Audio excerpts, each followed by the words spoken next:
আব্বু বিজনেসম্যান। আমি জীবনে সবকিছু পেলেও শুধু পাইনি প্রিয় মানুষটার ভালোবাসা। তাও সেটা আমার এই বন্ধুর বড় বোনের। নিজে থেকেও যাকে বেশি ভালোবাসি সেই মেয়েটাই আমার বেস্ট ফ্রেন্ডের একমাত্র সিনিয়র বোন। মেয়েটা আমার থেকে 3 বছরের সিনিয়র। অদ্ভুত না ব্যাপারটা? বন্ধুর বড় বোন এটা না জেনেই ভালোবেসেছিলাম। যখন পরিচিত হই তখন জানতে পারলাম মেয়েটা আমার বেস্ট ফ্রেন্ড মেহেদির বড় বোন। যখন থেকে জানতে পেরেছি তখন থেকেই মনকে কিছুতেই মানাতে পারছিলাম না। প্রিয় বন্ধুর থেকে প্রিয় মানুষটার কথা লুকাতে কষ্ট পাবে ভেবে নিজেই মেহেদিকে বিষয়টা জানিয়েছিলাম। মেহেদি সেদিন আমাকে এক হাতে জড়িয়ে ধরে রেখেছিল আর বলেছিল আমি ওর বোনকে ভালোবাসি, তাতে ওর কোনো আপত্তি নেই। বন্ধুর কথাতে সেদিন শান্তি পেয়েছিলাম, কিন্তু শান্তি পাচ্ছি না যাকে ভালোবাসি সেই মেয়েটা, অর্থাৎ কবিতা আপুকে জানানোর পর থেকে। কবিতা আপু আমাকে নানাভাবে ইগনোর আর অবহেলা করছে, যেটা আমার পক্ষে সহ্য করতে পারা এক প্রকার অসম্ভব। আর আজকে সবার সামনে এমন একটা ঘটনা কবিতা আপু ঘটালো, সেটা আমি সহ্য করতে পারছিলাম না। আজকে কবিতা আপুর জন্মদিন, তাই মেহেদি আমাকে ইনভাইট করেছিল। আমি মেহেদিকে বারবার বারণ করেছিলাম পার্টিতে আসবো না, কিন্তু মেহেদি বলেছিল। তুই যদি না আসিস তাহলে আমি অনেক কষ্ট পাবো বন্ধু।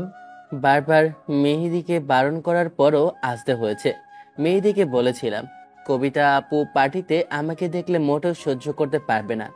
মেহেদিকে যেমনটা বলেছিলাম পার্টিতে আসার পর ঠিক তেমনটাই হয়েছে। বার্থডে পার্টিতে আসতেই যখন কবিতা আপুর সামনে এসে গিফটটা টেবিলের উপর রাখলাম, তখন কবিতা আপু আমাকে দেখেই চোখ মুখ বিরক্তিতে কুঁচকে নিল। জানি না মেয়েটার কি হয়, আমাকে দেখলেই এই মেয়েটার মুখের এক্সপ্রেশন পরিবর্তন হয়ে যায়। মেয়েটাকে যবে থেকে ভালোবাসি তবে থেকেই মেয়েটার বিরক্তিতা শেষ নেই। আমাকে যেন দু চোখে সহ্যই করতে পারে না। আর মেয়েটার বিরক্তি মাখা কণ্ঠস্বর শুনলে মনে হয় আমার সাথে ওর কতদিনের শত্রুতা। জানি না মেয়েটা মেয়েটাকে ভালোবাসি কথাটা বলার পর থেকে কি এমন দোষ করেছি যার জন্য আমার সাথে কথা বলে তো দূরে থাক, এক প্রকার দু চোখের বিষ মনে করে। যাই হোক, গল্পে আসা যাক। আমি কবিতা আপুর সামনে কিছুক্ষণ দাঁড়িয়ে রইলাম। কবিতা আপুর যেন মেজাজটাই বিগড়ে গেল আমাকে দেখে। আপু কিছুক্ষণ চুপ করে থেকে রাগী কণ্ঠে বলতে আরম্ভ করলো। তুই এখানে? তোকে ইনভাইট করলো কি? কোনো কাণ্ড কি নেই? ইনভাইট ছাড়া এসে পড়েছিস? তোকে আমি চোখের সামনেও আসতে বারণ করেছি না? তোকে আমি সহ্য করতে পারি না, আর সেই তুই আমার সামনে আসিস? বসতে আর বাকি রইল না আমার উপস্থিতিটা কবিতা আপুর ভালো লাগেনি। তারপরও একটা শুকনো ঢোক গিলে একটু হাসার চেষ্টা করলাম। কবিতা কথাগুলো বলতেই মেহেদি এসে পাশে দাঁড়ালো আর বলতে লাগলো। আরে তুই কখন আসলি? তোকে সেই কখন থেকে কল করে যাচ্ছি, আর তুই এখানে এসে আপুর সাথে কথা বলছিস? ঈশান মেয়েটির দিকে তাকালো না। এখনও কবিতার মুখের দিকে তাকিয়ে আছে। মেয়েটার মুখের এক্সপ্রেশন দেখেই বোঝা যাচ্ছে যে ঈশানের উপস্থিতিটা মেয়েটা ভালোভাবে নেয়নি। ঈশান জানে না, যবে থেকে মেয়েটাকে মনে থেকে চেয়ে এসেছে তবে থেকেই ওর অবহেলার শেষ নেই। ঈশান কিছুক্ষণ চুপ করে থেকে মেহেদিকে বলল, মাত্র আসলাম, জানিস তো বন্ধু, আমি মনে হয় এখানে এসে অনেক বড় ভুল করে ফেলেছি রে। কি সব আজে বাজে কথা বলছিস? তোকে কে কি বলেছে তুই ভুল করবি কেন? আমি তোকে এখানে রেখেছি। ও, তার মানে তুই এই বজ্জাত ছেলেটাকে এখানে রেখেছিস? তুই এটা কেমনে করলি ভাই? তুই জানিস না ওকে দেখলেই আমার গা জ্বলে, আর তুই কিনা ওকে ইনভাইট করেছিস? আপু ঈশান আমার ফ্রেন্ড। আপু ঈশান আমার বেস্ট ফ্রেন্ড, তাই ওকে ইনভাইট করেছি। ও পার্টিতে আসবে না কেন? তুইও তো তোর কত ফ্রেন্ডকে ইনভাইট করেছিস। এত বড় একটা পার্টিতে যদি নিজের বেস্ট ফ্রেন্ডকেই ইনভাইট না করি তাহলে কেমন দেখায় বল? তুই হয়তো নিজের ফ্রেন্ডদের ইনভাইট না করলেও পারতি, কিন্তু আমি না করে পারিনি। হ্যাঁ, সেই জন্যই এরকম একটা বদমাইশকে আমার চোখের সামনে দেখতে হচ্ছে। তুই জানিস না একে আমি দু চোখে সহ্য করতে পারি না। ওকে আমার বিরক্ত লাগে। আমি জাস্ট ওকে চোখের সামনে দেখতেই চাই না। ওকে এত ইগনোর করার পরও ও ল্যাংড্যাং করে বার্থডে পার্টিতে চলে এসেছে। মেহেদি আর কিছু বলার আগেই ঈশান ওর কাঁধের উপর হাত রেখে থামিয়ে দিল। মেহেদি ঈশানের কর্মকাণ্ডে থেমে গিয়ে ওর দিকে ফিরল। ঈশান এবার একটু হাসার চেষ্টা করে বলল, প্লিজ বন্ধু, কোনো ঝামেলা করিস না। আমি চাই না আমার জন্য এখানে কোনো ঝামেলা হোক।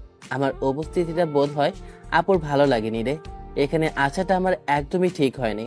আমি জানতাম এরকম কিছু হবে, তাই তোকে বারণ করেছিলাম, প্লিজ আমাকে নিয়ে আর কোনো অশান্তি করিস না। তুই অশান্তির আর কি বাকি রেখেছিস? আমার জীবনটা একদম চালিয়ে পুড়িয়ে ছারখার করে দিয়েছিস তুই। কবে আমার পিছু ছাড়বি বলতো? তোকে জাস্ট সহ্য করতে পারি না, বিরক্ত লাগে আমার তোকে। আর তুই কি না আমার চোখের সামনে বারবার চলে আসিস? ন্যূনতম কমন সেন্স বা লজ্জা তোর নেই না? তোর জায়গায় অন্য কোনো ছেলে হলে না এতদিন রাগ করে হলেও আমার সামনে আর আসতো না। আর সেই তুই কি না বেহায়ের মতো বারবার আমার সামনে এসে পড়িস। ঈশান মাথা নিচু করে রইল। মেহেদি আবারও কিছু বলতে নিলে ঈশান ওকে আবারও আটকে দিল। কবিতা বাড়ি ভর্তি লোকের সামনে ইচ্ছে মতো ঈশানকে বকাঝকা করতে লাগলো। ঈশান শুধু মাথা নিচু করে রইল, জানে কোনো অপরাধ করে ফেলেছে এই মেয়েটাকে ভালোবেসে। কবিতার জায়গায় অন্য কোনো মেয়ে থাকলে এতদিনে ঈশান যতটা পাগলামি করেছে তাতে ওকে ভালোবাসতে বাধ্য ছিল। কারণ ঈশান দেখতে এতটাও খারাপ নয়, যেমন স্মার্ট তেমনই স্টাইলিশ আর সুন্দর দেখতে। যে কোনো মেয়ের স্বপ্নের পুরুষ হতে যা লাগে আর কি। মেহেদিকে ঈশান বারবার থামিয়ে দিয়েছিল। দোস্ত প্লিজ আমার জন্য কোনো অশান্তি করিস না, আমার এখানে আসাটা ঠিক হয়নি, তোরা এনজয় কর, আমি আসি। ঈশান জানে কবিতা আপুর বিরক্তির কারণটা ও, তাই ঈশান চলে যেতে চাইলে মেহেদি ওকে আটকে দিতেই ঈশান আবারও বলতে লাগে, দোস্ত প্লিজ আমাকে আটকাস না, যেতে দে। আমি কথা দিয়েছিলাম, এসেছি তো। আসার পর এরকম কিছু হবে জানলে আগে কখনই আসতাম না। তুই জোর করলি বলে তোর কথাটা ফেলতে পারিনি। আপু প্লিজ আপনি রাগ করবেন না, আমি চলে যাচ্ছি।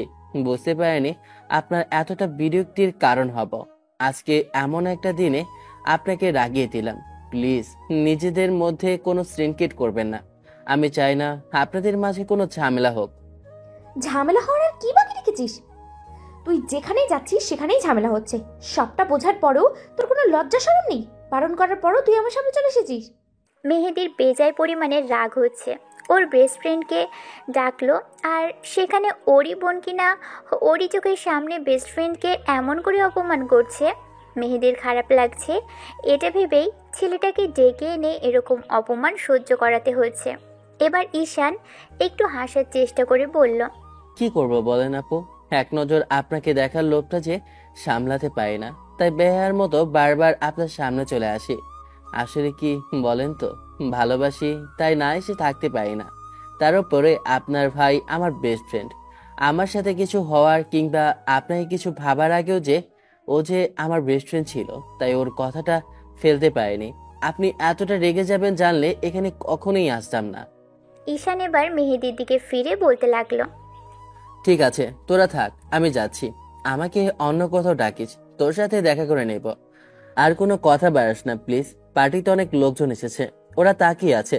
শুধু শুধু নিজেদের মাঝে ঝামেলা করে আর নিজেদের সম্পর্কটা নষ্ট করিস না।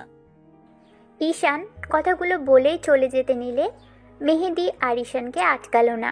ঈশান গুটি গুটি পায়ে হেঁটে সেখান থেকে বেরিয়ে গেল। এক মুহূর্তের মধ্যে পুরো বাড়িটা স্তব্ধ হয়ে গেল। কবিতার এরকম বিহেভ দেখে সবাই চুপচাপ ওর দিকে তাকিয়ে রইল। কবিতার রাগে চোখ মুখে এখনও বিরক্তির প্রকাশ পাচ্ছে। ঈশান চলে যেতেই কিছুক্ষণের মধ্যেই পুরো বাড়িতে নিস্তব্ধতায় ছেয়ে রইল। নিজের বোনের এমন কাজে মেহেদির রাগে গা থেকে ব্লেজারটা খুলে ফ্লোরে ছুঁড়ে মারল। তারপর বোনকে রাগী কণ্ঠে বলতে লাগলো, নে এবার তোর হলো শান্তি? বারবার বলছিলাম ছেলেটার সাথে কোনো মিসবিহেভ করিস না, তারপর বাড়ি ভর্তি লোক আর আমারই চোখের সামনে আমারও বেস্ট ফ্রেন্ডের সাথে মিসবিহেভ করলি? তোর বিবেকে বাঁধলো না ছেলেটার সাথে এত বাজে বিহেভ করতে? ও বারবার বারণ করছিল এখানে আসবে না, কিন্তু আমারই জন্য আসতে বাধ্য হলো। সবার সামনে ছেলেকে কত অপমান সহ্য করতে হলো। আসলে কি বলতো, দিন দিন তোর ইগোটা এতটাই বেড়ে যাচ্ছে যার জন্য অহংকারে তুই মানুষের সাথে মিসবিহেভ করতেও দুবার ভাবিস না।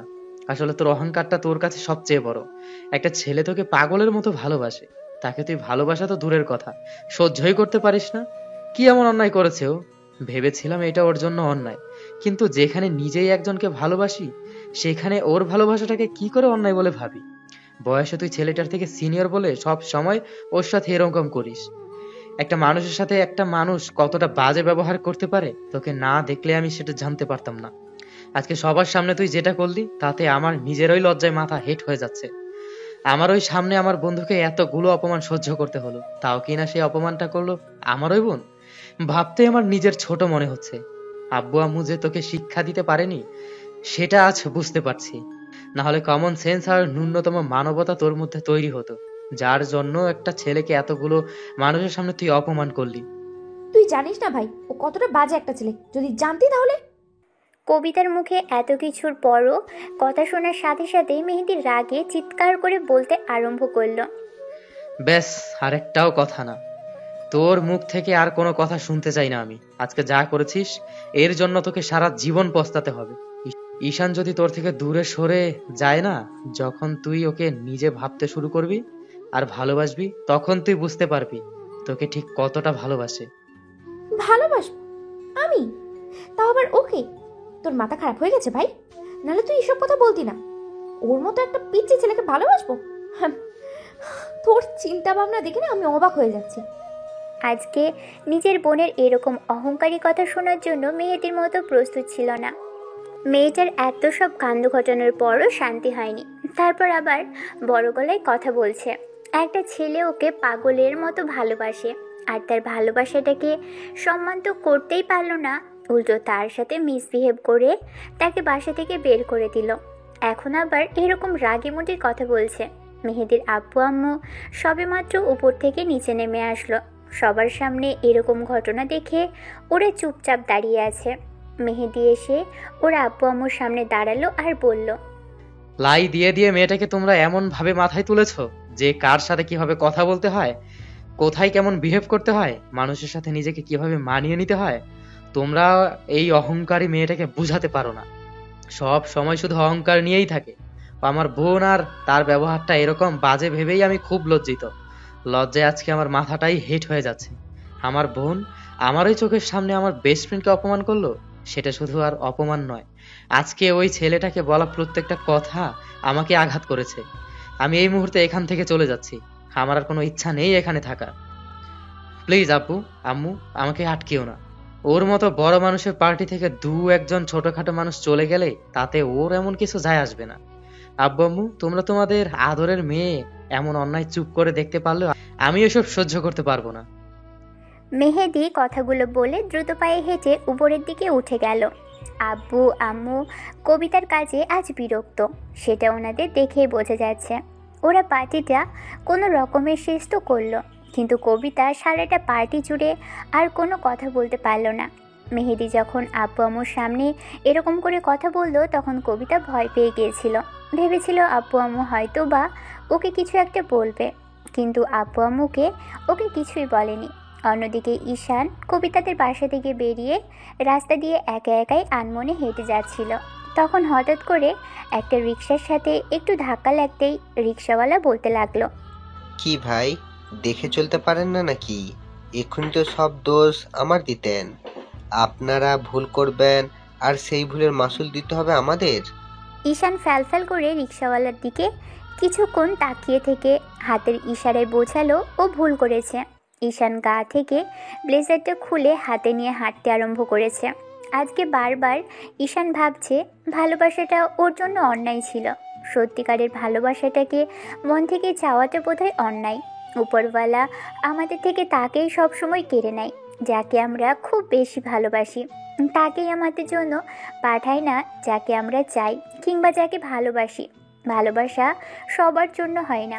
ভালোবাসা কিছু কিছু ক্ষেত্রে একতরফা হয়, আর একতরফা ভালোবাসাগুলোই কষ্টটা এতটাই তীব্র প্রখর যে এক প্রান্ত থেকে নিঃস্বার্থভাবে যে মানুষটা ভালোবেসে আসে সেই জানে না না পাওয়ার আর হারানোর যন্ত্রণা ঠিক কতটুকু হতে পারে। কথাগুলো ভেবে ঈশান একটা দীর্ঘ নিঃশ্বাস ফেলল। হাঁটতে হাঁটতে বাসার সামনে চলে আসলো। ঈশান এতটাই আস্তে আস্তে হাঁটছিল যে যার জন্য বাসায় পৌঁছতে গিয়ে প্রায় 10টা বেজে গেল। ঈশান রুমের দিকে যেতে নিলে ওকে এমন অবস্থায় দেখে আম্মু বলল, আব্বু, কি হয়েছে তোমার? এরকম দেখাচ্ছে কেন? কোনো সমস্যা হয়েছে? বাসা থেকে বেরোলে বললে পার্টিতে যাবে, যাওনি নাকি? হ্যাঁ আম্মু, গিয়েছিলাম। ভালো লাগছে না, কেমন মাথা ব্যথা করছে, তাই চলে আসলাম। আমি রুমে যাচ্ছি, একটু শাওয়ার নিলে হয়তো ভালো লাগবে। এই সময় শাওয়ার নিলে শরীর খারাপ করবে।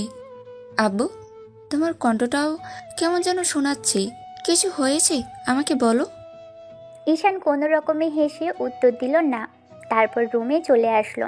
রুমের দরজাটা আটকে দিয়ে তারপর ওয়াশরুমে ঢুকে গেল। বেসিনের সামনে কিছুক্ষণ দাঁড়িয়ে রইল।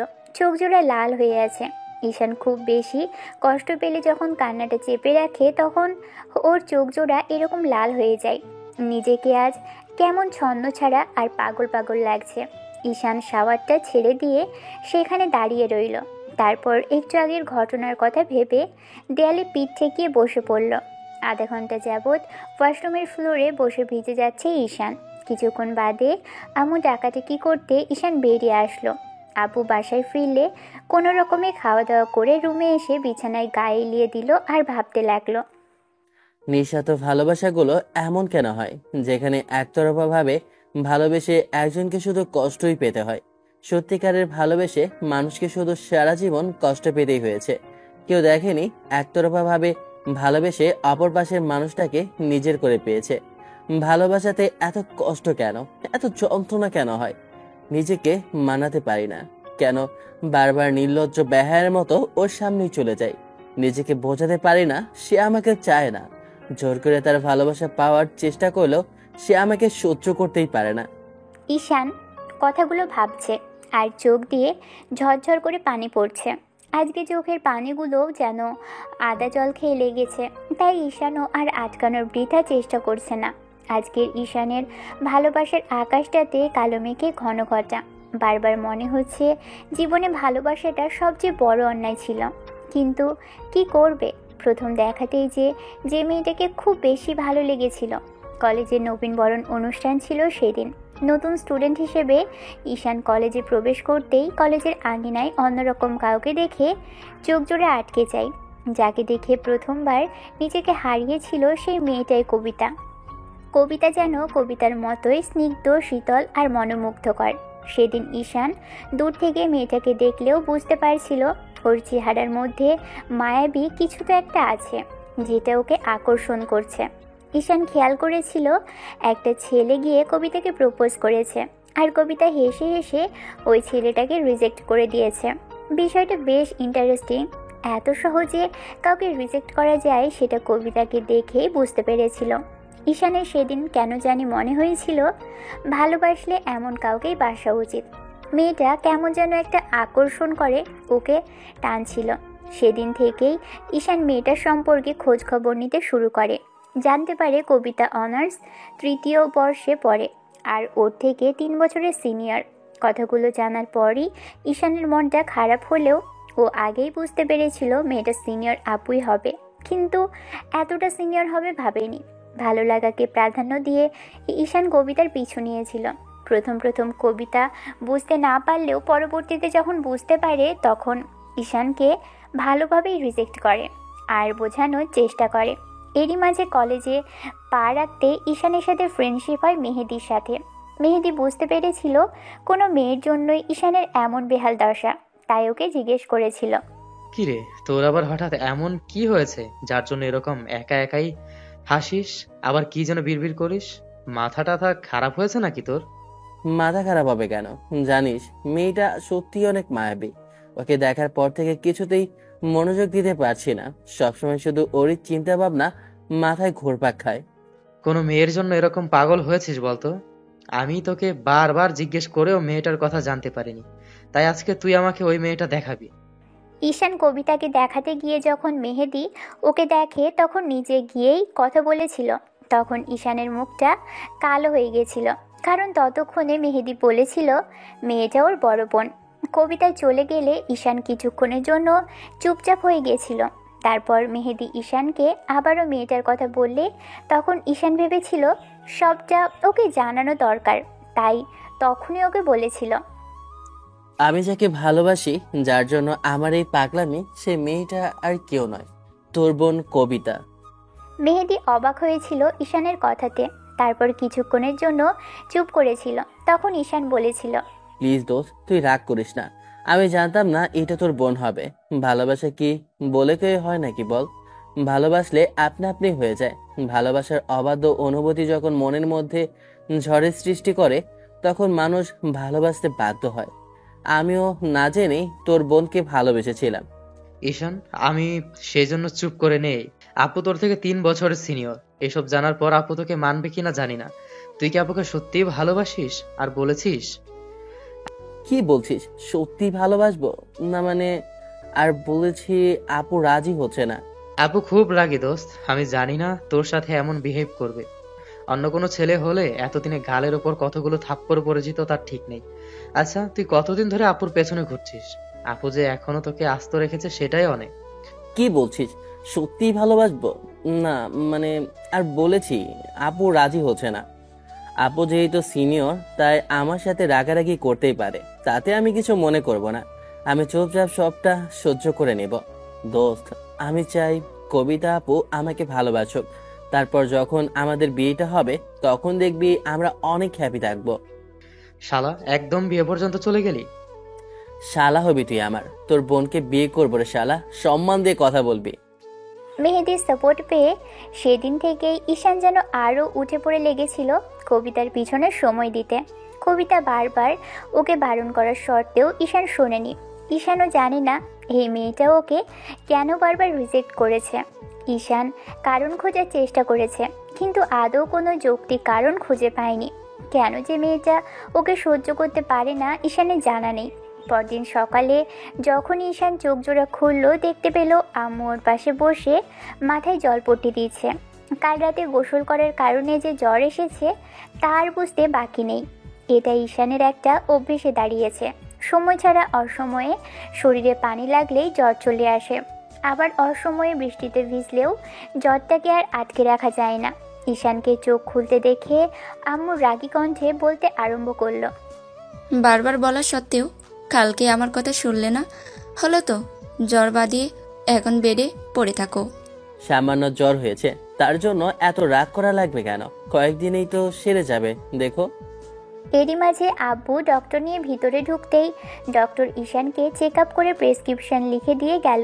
আম্মু নিজ হাতে ঈশানকে খাইয়ে দিল। সারাটা দিন আম্মু ঈশানের পাশে বসেছিল। ঈশানের নিজেকে কেমন বাচ্চা বাচ্চা মনে হচ্ছিল।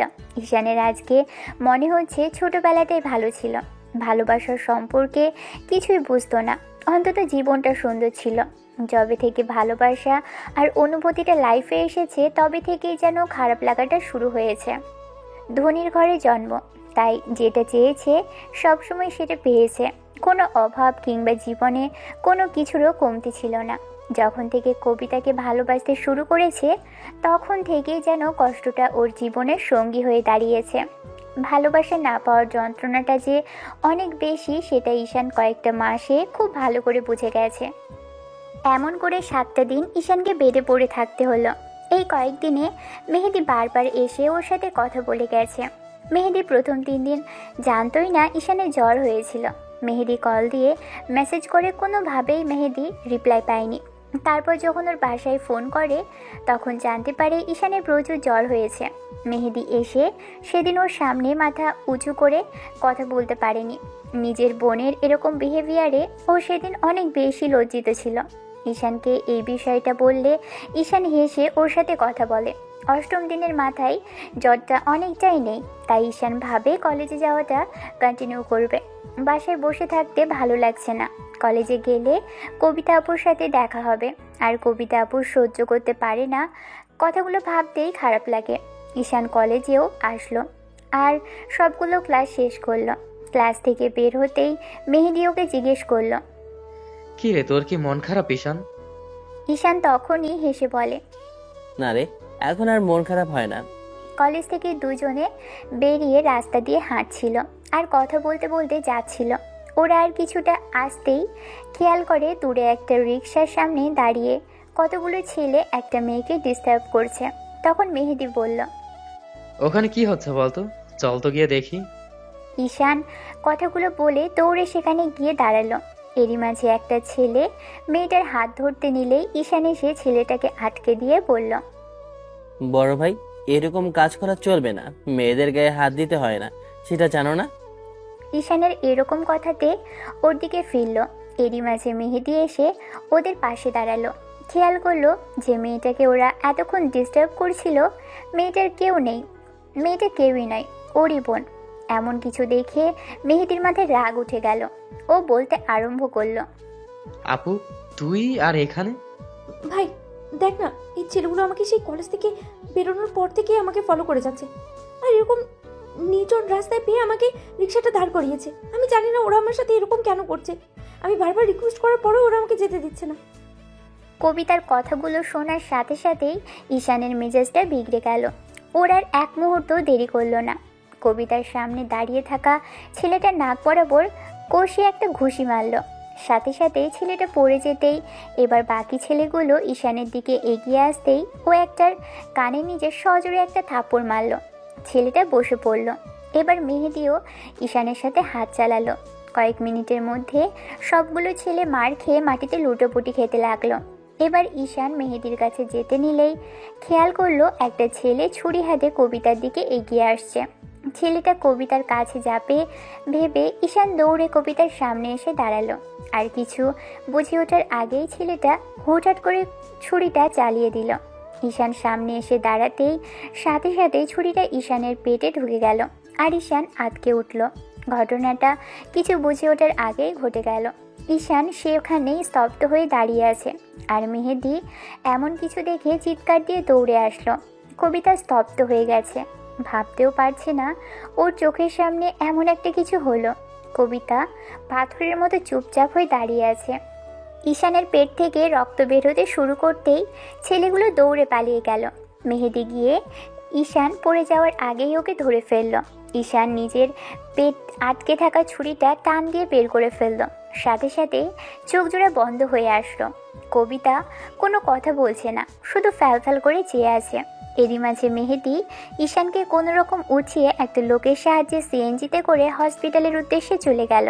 কবিতা এখনও সেখানেই দাঁড়িয়ে আছে। মেহেদি জানে এই মেয়েটার সাথে কথা বলে কোনো লাভ হবে না, অন্তত ঈশানের বিষয়ে ও উদাসীন, আর ওর বিষয়ে যতই মেয়েটার সাথে কথা বলবে ততই সময় নষ্ট হবে। তাই ওকে সেখানে রেখেই চলে গেল। কবিতা আজকে কিছুটা হলেও অবাক হয়েছে। যার সাথে এত বাজে বিহেভ করেছে, এত অপমান, এত অপদস্থ করেছে, ছোট করে এসেছে, সেই ছেলেটা আজকে ওকে বাঁচিয়ে দিল। এই ছেলেটার জায়গায় অন্য কেউ থাকলে আগে নিজের সেফটির কথা ভাবতো, সেখানে ছেলেটা ওকে বাঁচিয়ে দিয়ে নিজেকে বিপদের মধ্যে ঠেলে দিল। হসপিটালে এসে মেহেদি ঈশানকে অপারেশন থিয়েটারে ঢুকিয়ে তারপর ওর আব্বু আম্মুকে কল করে সবটা বলল। মেহেদি আজকে মনে হচ্ছে হরিবোনের জন্য ছেলেটাকে এরকম একটা বিপদের মুখে পড়তে হলো। না জানি আর কি কি দুর্ভোগ পোয়াতে হবে। আধা ঘন্টা পর ঈশানের আব্বু আম্মু হসপিটালে আসলো। ঈশানের আম্মু কেঁদে কেটে একাকার। আব্বু আম্মুকে ধরে একটা জায়গায় বসিয়ে দিল আর বলতে লাগলো, শাইলা শান্ত হও, দেখো আমাদের ছেলের কিছু হবে না। সময় মতো মেহেদি ওকে হসপিটালে নিয়ে এসেছে, ও সুস্থ হয়ে যাবে। তুমি কান্নাকাটি করো না, হসপিটালে এরকম কান্নাকাটি করলে এখানে আমাদের অ্যালাও করবে না। তুমি একটু শান্ত হও। আম্মুর চোখের পানি মুছে দিয়ে আব্বু কথাগুলো বলল। মেহেদি দূর থেকে দাঁড়িয়ে বিষয়টা দেখে যাচ্ছে। একটা সময় আব্বু এসে মেহেদিকে বলল, আমার ছেলের এই অবস্থা হলো কি করে? মেহেদি সব ঘটনা ঈশানের আব্বুকে বললে আব্বু কিছুক্ষণ ধরে ভেবে তারপর একটা নাম্বারে কল করলো। ঈশানের আব্বু কিছুক্ষণ ধরে কথা বলে তারপর আম্মুর পাশে গিয়ে বসে রইল। মেহেদি ওদের বাকি ফ্রেন্ডদের ডেকে পাঠালো। এরই মধ্যে ওরা হসপিটালে চলে আসলো। ঈশানের অপারেশন শেষ হওয়া পর্যন্ত ওরা অপেক্ষা করলো।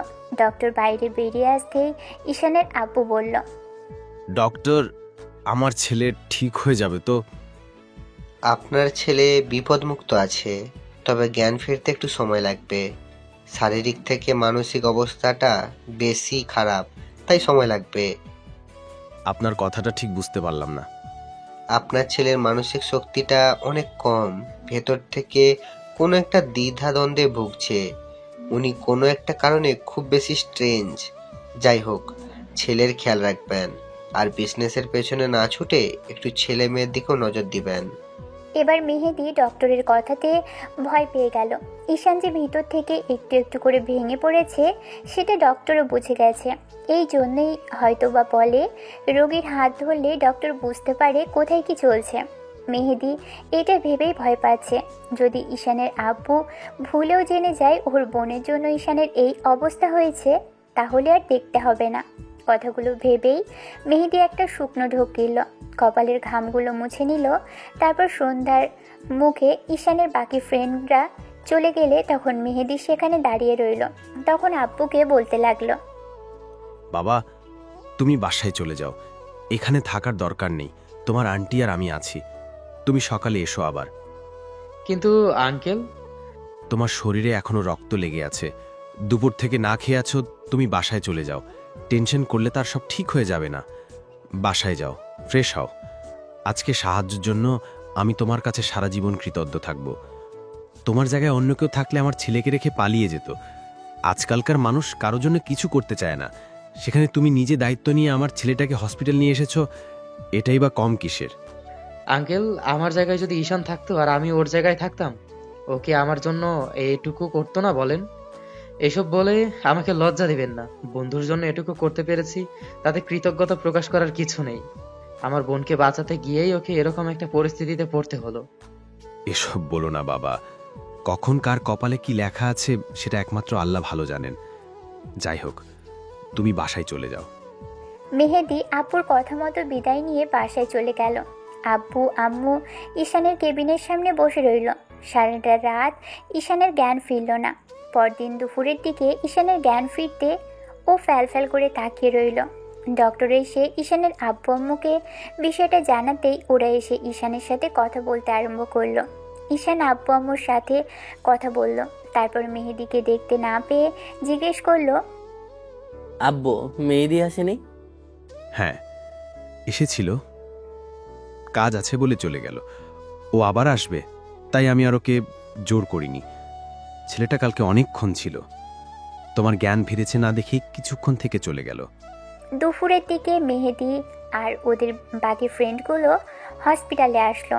মেহেদি ঈশানের সামনে যেতেই ঈশানের প্রথম কথা ছিল, কবিতা আপু কেমন আছে রে? আপু ঠিক আছে তো? মেহেদি অবাক হয়ে গিয়েছিল ঈশানের এরকম কথাতে। নিজে এত বড় একটা বিপদ কাটিয়ে উঠতে না উঠতেই আবারও সে মেয়েটার কথা, যার জন্য ওর এই অবস্থা। ছেলেটা নিজের কথাই কখনোই ভাবে না, সবসময় নিজের ভালোবাসার মানুষটার কথা ভেবে অস্থির হয়ে থাকে। মেহেদির মনে হয়েছে আগে কখনো এমন করে কাউকে কখনো ভালোবাসতেই দেখেনি।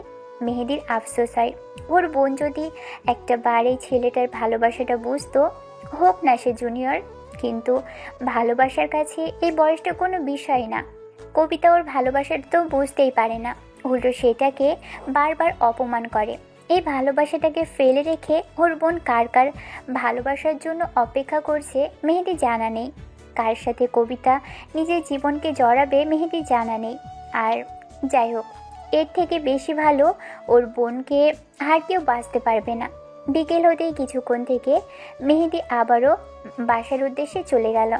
বাসায় আসতেই খেয়াল করলো কবিতা ডাইনিং রুমে বসে আম্মুর সাথে কথা বলছে। মেহেদির বেজায় পরিমাণে রাগ হলো কবিতার এরকম কর্মকাণ্ডে। মেহেদির আগে গজগজ করতে করতে এসে কবিতার সামনে দাঁড়ালো। আম্মু আর কবিতা দুজনেই মেহেদির দিকে তাকালে ও বলতে লাগলো, তোর কাণ্ড দেখে আমি অবাক হয়ে যাই। তুই কি মানুষ নাকি অন্য কিছু? তোর মধ্যে কি মানুষের রক্ত নাকি কোনো পুরুষ? ছেলেটা কালকে তোকে এত বড় একটা বিপদের হাত থেকে বাঁচালো, আর তুই তার সাথে দেখা তো করতেই গেলি না? অন্তত একটাবার জিজ্ঞেসও করলি না ছেলেটা কেমন আছে, বেঁচে আছে নাকি মরে গেছে? ছোট ভাইয়ের এরকম কথাতে কবিতা ফ্যাল করে ওর দিকে তাকিয়ে রইল। ওদের আম্মু বিষয়টা জিজ্ঞেস করতে মেহেদি সবটা বলল। সবটা শোনার পর আম্মু বলতে লাগলো, আব্বু, এত কিছু হয়ে গেছে আর আমরা কিছুই জানি না। মামুনি, তোমার একটাবার দেখা করতে যাওয়া উচিত ছিল। তুমি আমাদেরও তো বলনি, অন্তত আমরা গিয়ে একটাবার। থাক আম্মু, তোমাদের আর কাউকেই যেতে হবে না। তোমার মেয়ের এরকম বিহেভ দেখে আমার মন ভরে গেছে, তাই আমার আর ইচ্ছা হয়নি তোমাদের ওখানে যেতে বলা। আব্বু, এমন করে বলছে কেন? আমরা তো জানতামই না ছেলেটার এই অবস্থা। তোমরা না হয় জানতে না, যার জন্য এরকম হয়েছে সে তো ভালো করেই জানতো। তোমার মেয়ের কমন সেন্সটাও কখনো হবে না। আম্মু কবিতার দিকে কিছুক্ষণ অবাক চোখে তাকিয়ে রইল। মেহেদি সেখান থেকে চলে গেল। মেয়েটার কর্মকাণ্ড আজকাল বড্ড অদ্ভুত লাগে। এই মেয়েটা ওর বোন। মেহেদির ভাবতেই অবাক লাগে। ঈশানকে 3 দিন হসপিটালে থাকতে হলো। এই 3 দিনে একবারও কবিতা ঈশানকে দেখতে আসে তো দূরে থাক, ওর কথা জিজ্ঞেস পর্যন্ত করেনি। ঈশান হাল ছেড়ে দিল। এত কিছুর পর কবিতাকে বাঁচানোর পরও সে কিনা একটা বারোর খোঁজ খবর নিল না। অভিমান থেকেই হোক আর একতরফাভাবে ভালোবেসেই হোক, ঈশান মেয়েটার প্রতি আশাটা ছেড়ে দিল। ঈশানের হয়তো বা কখনোই কবিতার সাথে সম্পর্কটা গড়ে ওঠা সম্ভব না। মেহেদি এই বিষয়ে কথা বলতে চাইলে ঈশান ওকে বলে ও এইসব বিষয়ে আর এগোবে না। মেহেদি যেন ওর আপুকে বলে দেয় ঈশান ওকে আর কখনো ডিস্টার্ব করবে না। ঈশানের সুস্থ হতে প্রায় একটা মাস সময় লেগে গেল। পেটের ক্ষত থেকে বুকের ক্ষতটা বেশি হচ্ছিল।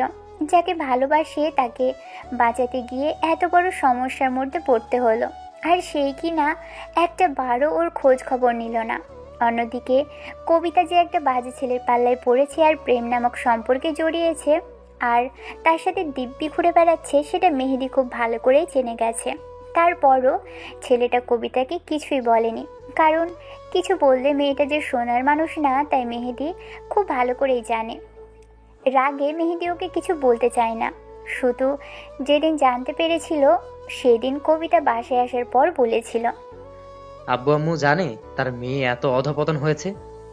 কবিতা অবাক চোখে ভাইয়ের দিকে তাকিয়ে রইল। তখন মেহেদি ওর সামনে কিছু ছবি দেখালো। ছবিগুলোতে কবিতা ওই ছেলেটাকে দেখা যাচ্ছে। কবিতা ছেলেটার সাথে বাইকে আর রেস্টুরেন্টে বসে আছে। ভাবতে অবাক লাগছে তুমি আমার আপু হয়ে এরকম একটা কাজ করলে। না জেনে না শুনে শেষ একটা বাজে ছেলের পাল্লায় পড়লে। না জানি নিজের সম্মানটাকে কবে মাটিতে মিশিয়ে বসবে। তবে যাই করো আর না করো, তোমাকে বললে তুমি কিছু শুনবে না। অন্তত আব্বু আম্মুর মান সম্মানটা বিসর্জন দিও না। এসব কথা বলছি হয়তো শুনতে খারাপ লাগছে, কিন্তু বর্তমান দিনের ভালোবাসাগুলোই এরকম। আবেগের বশে মেয়েরা নিজের ক্ষতি করতে ভাবে না। তাহলে কি তোর বন্ধুর মতো অমন পাগলামি করে ভালোবাসো? মেহেদি চলে যেতে নিয়েও কবিতার এমন কথাতে পিছনে ফিরে তাকিয়ে একটু হাসার চেষ্টা করে বলেছিল, তুমি অনেক চালাক আপু, তাই কোনটা আসল আর কোনটা নকল সেটা বোঝার ক্ষমতা তুমি অনেক আগেই রপ্ত করে ফেলেছো। একটা কথা জানো তো, এই আসল নকল চিনতে গিয়ে তুমি যেটা হারাচ্ছ সেটা হাজার খুঁজলেও পরে পাবে না। সেটা সময় তোমার আসবে। আচ্ছা, একটা সময় তোমার আসবে কি হারিয়েছো সেটা তখন মনে হতেই তোমার অনেক বেশি আফসোস হবে। কবিতা মেহেদিকে আরও এক গাদা কথা শোনালো। ঈশানের সম্পর্কে যত নেগেটিভ কথা শোনানো যায় সবই শোনালো। মেহেদি চুপচাপ থেকে শুধু একটু হেসে সেখান থেকে বেরিয়ে আসতে গিয়েছিল। তারপর আর বোনের খোঁজ খবর নেয়নি। যে মানুষ নিজের ভালো বোঝে না তাকে আর বোঝাবে কি করে। ঈশান সেদিনের পরে এক মাস পরে যেদিন কলেজে এসেছিল, সেদিন এসেই দেখেছিল কবিতা যার সাথে প্রেমের সম্পর্কে জড়িয়েছে তার সাথে বেশ হাসি করে কথা বলছে। ঈশান একবার শুধু দেখে ক্লাসে গিয়ে চুপচাপ বসে শুধু ভেবেছিল, এত ভালোবাসার পরেও যখন আমার ভালোবাসাটা তোমার চোখে পড়লো না, তাহলে যদি অন্য কারোর সাথে ভালো থাকো সেটাই হোক। আমি না হয় ভালোবেসে দূরেই থাকলাম, তবে যাই হোক, নিজের কোনো ক্ষতি করো না, তাহলে তোমার ছোট্ট ভাইটা খুব বেশি কষ্ট পাবে। আমি চাই না আমার বন্ধু কষ্ট পাক, আর তোমার আব্বু আম্মু যে কত বেশি কষ্ট পাবে সেটা তুমি নিজেও জানো না। ঈশান কোনো রকমে একটা ক্লাস করে বাসায় চলে এসেছিল। ভালো লাগছিল না কিছু। যাকে ভালোবাসে তার পাশে অন্য কাউকে দেখাটা কোনো সুখের ব্যাপার নয়। তাই ঈশানও সেটা নিতে পারেনি। সিদ্ধান্ত নিয়েছিল কলেজ যাওয়াটাই বন্ধ করে দিবে। পরদিন থেকে ঈশান কলেজে যাওয়াটা বন্ধ করে দেয়। 2-3 দিন যেতে না যেতেই মেহেদি বিষয়টা জিজ্ঞেস করলে তখন ঈশান বলে, ভাবছি বাইরে চলে যাব, বাইরে গিয়ে কিছুদিন ঘুরে আসব। আসলে কোনো কিছুতেই মনোযোগ দিতে পারছি না।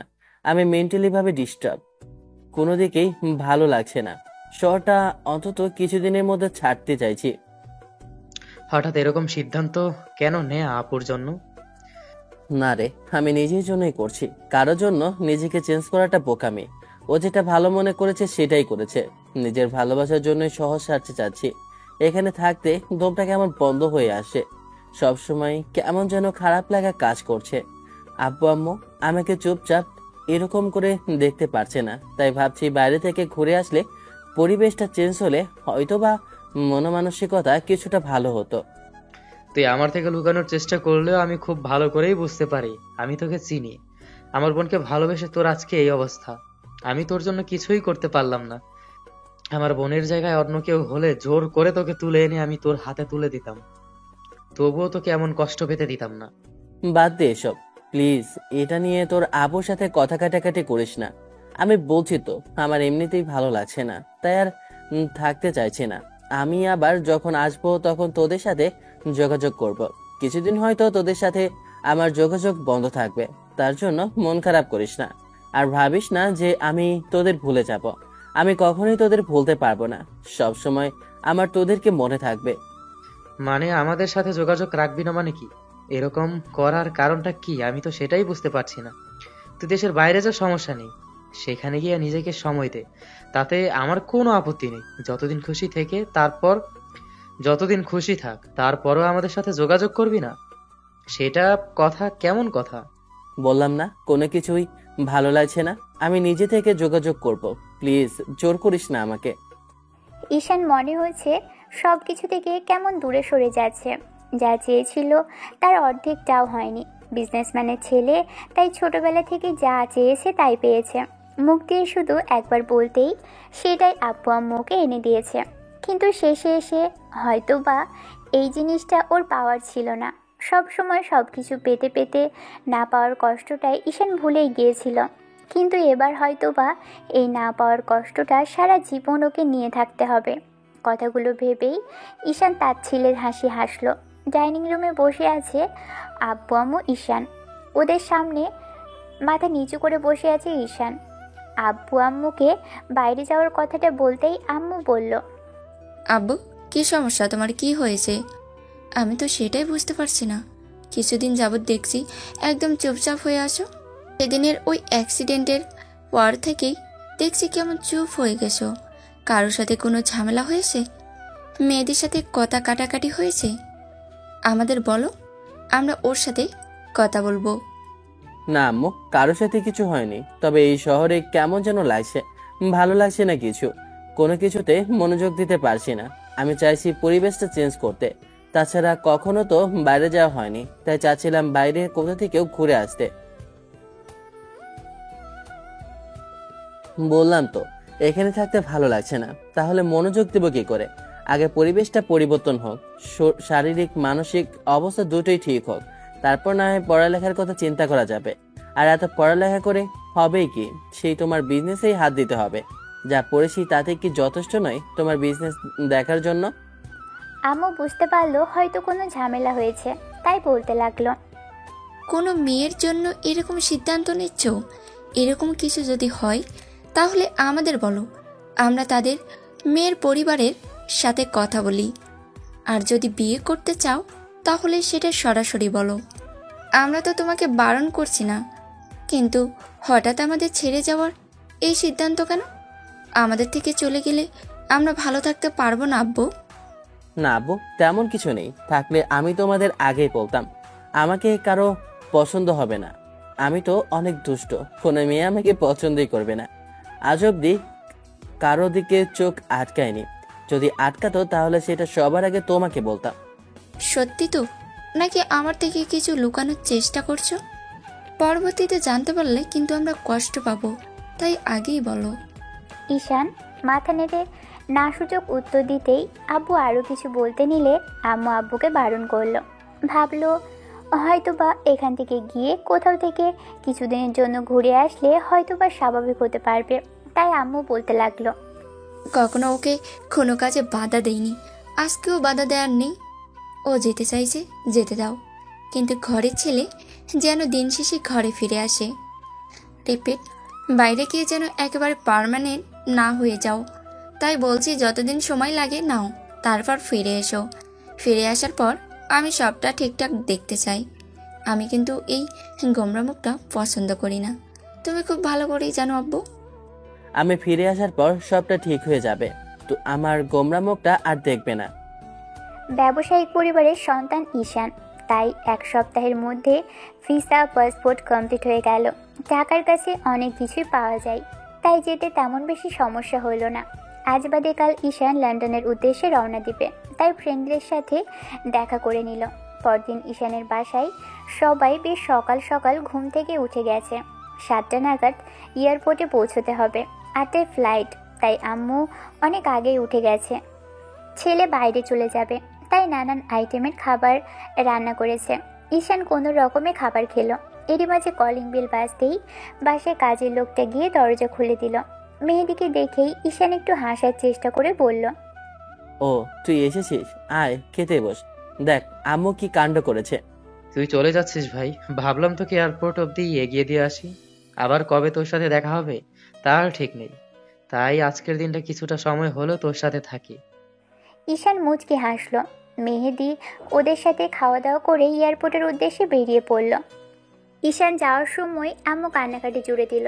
আম্মুর এরকম কর্মকাণ্ডে ঈশান আম্মুকে জড়িয়ে ধরে বলতে আরম্ভ করলো, আম্মু আমি কি একেবারের জন্য চলে যাচ্ছি নাকি? সর্বোচ্চ 2-3 মাসের মধ্যে ফিরে আসব, হয়তো বা 6 মাসও হতে পারে। তাছাড়া এমন তো নয় যে আমি কোনো কাজের জন্য কিংবা পড়ালেখার জন্য যাচ্ছি। তোমাদের সাথে তো আমার রোজই কথা হবে, এমন তো নয় যে যোগাযোগ বন্ধ হয়ে যাবে। আমি প্রতিদিন তোমাকে ভিডিও কল করব। আর কান্নাকাটি করো না তো, যাবার সময় এত কান্নাকাটি করতে নেই। ঈশান আম্মুর চোখের পানি মুছে দিতেই আম্মু ঈশানকে কপালে চুমুট খেল। ঈশান আম্মুর থেকে বিদায় নিয়ে আব্বু আর মেহেদির সাথে এয়ারপোর্টের উদ্দেশ্যে বেরিয়ে পড়ল। ঈশান বাইরের দিকে তাকিয়ে কিছু একটা ভাবছে। ঈশান কি ভাবছে মেহেদি সেটা জানে। যে ছেলেটা সবসময় বকবক করতে থাকতো সেই ছেলেটা আজকে চুপচাপ হয়ে বসে আছে। এটা কোনো স্বাভাবিক বিষয় নয়। তাই মেহেদির নিজেরও গিল্ট ফিল হচ্ছে। ও পারল না বন্ধুর জন্য কিছু করতে। ঈশানের কাছে মেহেদি যখনই হেল্প চেয়েছে ঈশান ওদের করেছে। বন্ধুদের টাকা পয়সা যা লেগেছে তাই দিয়েছে। কেউ রিলেশন সম্পর্কে যার যা প্রয়োজন হয়েছে ঈশান সর্বোচ্চ দিয়ে চেষ্টা করেছে, কিন্তু নিজে কখনো কিছু চায়নি বা কারোর কাছে কিছু বলেনি। সব সময় সবাইকে দিয়ে এসেছে, কিন্তু আজকে নিজেই খালি হাতে ফিরছে। ওরা এয়ারপোর্টে চলে আসলো। তারপর কিছুক্ষণ বাদে অ্যানাউন্সমেন্ট হতেই ঈশান আব্বু আর মেহেদি থেকে বিদায় নিয়ে প্লেনে উঠে বসে। আব্বু আর মেহেদি চলে গেল। ঈশান চোখ জোড়া বন্ধ করে নিতেই 2 ফোঁটা অশ্রু গড়িয়ে পড়ল। ঈশানের এখন কেন জানি ইচ্ছে করছে প্লেন থেকে নেমে যেতে। এই শহর, এই মাতৃভূমি আর প্রিয় মুখগুলো, আর অবশেষে ওর না পাওয়া একতরফা ভালোবাসা, সব মিলিয়ে ঈশানের মন মস্তিষ্কটাকে একদম বিকৃত করে দিচ্ছে, পাগল করে দিচ্ছে ওকে। এই না পাওয়া নিয়ে সারা জীবন কাটিয়ে দিতে হবে। জীবনের সব কিছু পেলেও এই ভালোবাসা ওর পাওয়া হবে না। যে মেয়েটা ওকে এত ঘৃণা করে তাকে কি করে পাবে? ঈশান হয়তো কখনো জানতেও পারবে না কবিতা ওকে কেন এত ঘৃণা করে কিংবা অপছন্দ করে। কবিতার সম্পর্কে ঈশান আর তেমন কোনো খোঁজ খবর নেয়নি। সেদিনের পর মেহেদির সাথেও ঈশানের আর দেখা হয়নি। 15টা দিন মাঝে কেটে গেছে। লন্ডনে এসেছে, এদিকে ওদিকে ছুটে বেরিয়েছে। এখানে এসে ঈশান সামনে থেকে দেখেছে অনেকেই তাদের ভালোবাসার মানুষের সাথে কোয়ালিটিফুল টাইম স্পেন্ড করেছে। ঈশানের বারবার একটা কথাই মনে হয়েছে, সবার ভালোবাসা এত সুন্দর, ওরটা তাহলে এত কুৎসিত আর এত অসুন্দর কেন? ভালোবাসলে বুঝি সবাইকেই কষ্ট পেতে হয়? সবার ভালোবাসা পূর্ণতা পাচ্ছে, তাহলে ও কি দোষ করেছিল? কথাগুলো ভেবেই ঈশানের চোখে মুখে হাত দিয়ে চেপে ধরে কান্না করে দিল। আব্বু আম্মু ঈশানের সাথে প্রতিদিনই কথা হয়। ওরা জানতে চায় মন মেজাজ ঠিক হয়েছে কিনা। ঈশান হেসে হেসেই কথা বলে, সব সময় বুঝতেও দেয় না ভিতরের যন্ত্রণাটা। প্রতিনিয়ত হাসতে ঈশানের কতটা কষ্ট হয় ঈশান কাউকে বোঝাতে পারবে না। এরই মাঝে মেহেদি কিংবা ওর অন্য ফ্রেন্ড কারোর সাথে কোনো কথা হয়নি। ঈশান কথা বলতে চায় না মেহেদির সাথে, কারণ কোনো ফ্রেন্ডের সাথে কথা হলেই হয়তো বা কবিতার কথা উঠবে, আর মেহেদির সাথে কথা হলে তো সেটা 100% উঠবেই। তাই ঈশান নিজে থেকেই ওর সাথে যোগাযোগ করতে চায়নি। প্রিয় বন্ধুর দূরে চলে যাওয়াতে মেহেদি যেন একা হয়ে পড়েছে। মেহেদিকে এরকম একা দেখে কবিতাও মাঝে মাঝে ভাবে ভাইয়ের কি এমন হয়েছে যার জন্য সব সময় মুখ গোমড়া করে থাকে। আর সেদিনের পর থেকে কবিতাও আর ঈশানকে দেখতে পায়নি। কবিতা ভেবেছে হয়তো এমনিতেই আসছে না, কিন্তু তেমন কোনো মাথা ঘামায়নি। অন্যদিকে মেহেদি ভেবেছে এ কেমন মেয়ে, ওর জন্য একটা ছেলে এতটা করে গেল, আর মেয়েটা দেখো তার সাথে কিনা একটু ভালোভাবে কথা বলা তো দূরে থাক, সে কেমন আছে জিজ্ঞেসও করলো না। ওকে বাঁচাতে গিয়ে এমন একটা পরিস্থিতিতে পড়তে হলো, আর মেয়েটা এখনও নিজের জেদের কাছেই অটল। আসলেই মানুষও এক একজন এক এক রকম, কাউকে বোঝাটা বড্ড বেশি কঠিন। কবিতার মাঝে আল্লাহ বোধহয় দয়া মায়া বলতে কিছুই দেয়নি। মেহেদিকে মুখ গোমড়া করে থাকতে দেখে কবিতা প্রথম কিছু না বললেও পরবর্তীতে 1 মাস যেতেই একদিন জিজ্ঞেস করে, কিরে, তোর কি সমস্যা? এরকম মুখ গোমড়া করে রেখেছিস কেন? মেয়েদের মতো সবসময় এমন মন খারাপ করে থাকিস কেন? কি এমন হয়েছে সত্যি করে বলতো, নাকি গার্লফ্রেন্ড পালিয়ে গেছে অন্য কারোর সাথে? মেহেদি অসহায়ভাবে কিছুক্ষণ কবিতার দিকে তাকিয়ে থেকে তারপর ওকে এড়িয়ে চলে গেল। পরদিন খাবার টেবিলে কবিতা আবারও একই প্রশ্ন করলো আব্বু আম্মুর সামনে। কথাগুলো বলতেই মেহেদি প্রচণ্ড পরিমাণে রেগে গেল। রাগের পরিমাণটা এতটাই বেড়ে গেল যার জন্য ও আর এক মুহূর্ত নিজেকে কন্ট্রোল রাখতে পারল না। খাবারের প্লেটটা ছুঁড়ে ফেলে দিয়ে দাঁড়িয়ে পড়ল। তারপর রাগী কণ্ঠে বলতে আরম্ভ করলো, এত কিছুর পরেও নাটক করা হচ্ছে? তুই আমাকে কি বলতে চাইছিস যে তুই কিছুই জানিস না? তুই সব জানিস, তুই ইচ্ছে করেই আমার সাথে এরকম মিসবিহেভ করছিস। তোকে আমি কিছু বলতেও চাইছি না, আবার না বলে থাকতে পারছি না। এত কিছুর পরও তুই চোখে পর্দা টেনে বসে আছিস। আরে মানুষ নিজের কাছের মানুষটাকেও তো চিনতে পারে, একটা কুকুরও তার আপন মানুষটাকে চিনতে পারে, যেটা তুই পারলি না। তোর লজ্জা করে না? একটা ছেলে তোকে ভালোবাসে, দিনের পর দিন তোর অবহেলা আর অপমান সহ্য করে গেছে, তাকে এত কাছ থেকে দেখার পরও বুঝতে পারার পরও তুই তাকে ভালোবাসতে পারিসনি। ঈশান আমার বন্ধু, ছেলেটা ভালো না হলে কি আমি ওর হয়ে তোর কাছে ওকালতি করতে আসতাম? সেদিন তুই একে যা নয় তাই বলে অপমান করেছিস। তারপরও যখন জিজ্ঞেস করলাম কি জন্য ওর সম্পর্কে তোর এরকম বাজে ধারণা, তুই যা ইচ্ছে তাই নেগেটিভ বানিয়ে বানিয়ে আমাকে বললি। তোর কি মনে হয় আমি ওর সম্পর্কে খোঁজ খবর না নিয়েই ওর সাথে মিশেছি, বন্ধুত্ব করেছি? আমাকে তোর এতটাই বোকা মনে হয়? সেদিক যখন ঈশান তোকে বাঁচাতে গিয়ে নিজের রক্ত ঝরালো, তখনও তুই একটা বারও ছেলেটার মুখটা অন্তত দেখতে গেলি না। লজ্জা করে না তোর? অকৃতজ্ঞ বেঈমান কোথাকার!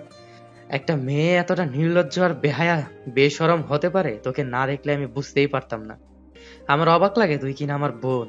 তুই আমার বোন না হয় অন্য কেউ হলে জোর করে আমি তোকে তুলে এনে ঈশানের সাথে বিয়ে দিতাম, কিন্তু সেটা পারছি না। তুই আমার থেকে সিনিয়র, আর মান সম্মান বলে একটা জিনিস আছে, তাই করতে পারছি না। আব্বু আম্মু নিজেও জানে না তার মেয়ে কতটা বিগড়ে গেছে। আব্বু, তুমি তোমার মেয়েকে জিজ্ঞেস করে দেখো কোন ছেলের সাথে আজকাল ঘুরে বেরিয়েছে। শেষ একটা লম্পটকে ভালোবেসে বলে দাবি করছে। আমার সব সময় ভয় হয় এর সাথে থেকে তোমার মেয়ে নিজের কপালটা না পোড়ায়। আজকে যে ছেলেটাকে ভালোবাসতো সে ওর দেয়া কষ্ট সহ্য করতে না পেরে দেশ ছেড়েই চলে গেছে। বন্ধুকে হারিয়ে আমার কিছুই ভালো লাগছে না। আমি চুপচাপ করে আছি, শুধু এটাই ভাবছি আমি ওর জন্য কিছুই করতে পারলাম না, আর সেটা নিয়েও তোর মস্করা করতে হচ্ছে। এত নির্দয় মানুষ কি করে হতে পারে? একটু কমন সেন্স নেই তোর? এসব নিয়েও তুই আমার সাথে মজা করতে আসিস? তোর সাথে তো আমার কথা বলতেও ভালো লাগে না। তুই আমার বোন, সেটা ভাবতেই আমার কষ্ট হয়। থামো, কিসব বাজে বাজে কথা বলছো ওর সাথে? জোর জবরদস্তি করার কি দরকার? যে যাকে পছন্দ করে তার সাথে থাকবে, যে যাকে পছন্দ করবে না তার সাথে থাকবে না, ব্যাস। তোমার পছন্দ হয় তুমি তাকে বিয়ে করে নাও, তারপরেও আমার মেয়েকে জোর করো না। ও বড় হয়ে গেছে সেটা আমিও খুব ভালো করে জানি। মেয়ে নিজের ভালো মন্দ বুঝতে শিখেছে, সেটা বুঝতে আর বাকি নেই। তবে মামুনি, তুমি যেটা করছো আর যা করছো সেটা মোটেও সঠিক নয়। একটা কথা, আমার একটা মান সম্মান আছে, সেটা অন্তত ডুবিও না। মেহেদি কথাগুলো বলে আর এক মুহূর্ত দাঁড়ালো না সেখানে, উঠে গেল। আব্বু বেশ কিছুক্ষণ বসে থেকে তারপর সেখান থেকে চলে গেল। আম্মু কবিতাকে কিছুক্ষণ বোঝালো, তবে কোনো কাজ হলো না। এমন করে দেখতে দেখতেই পুরো 4টা মাস কেটে গেল।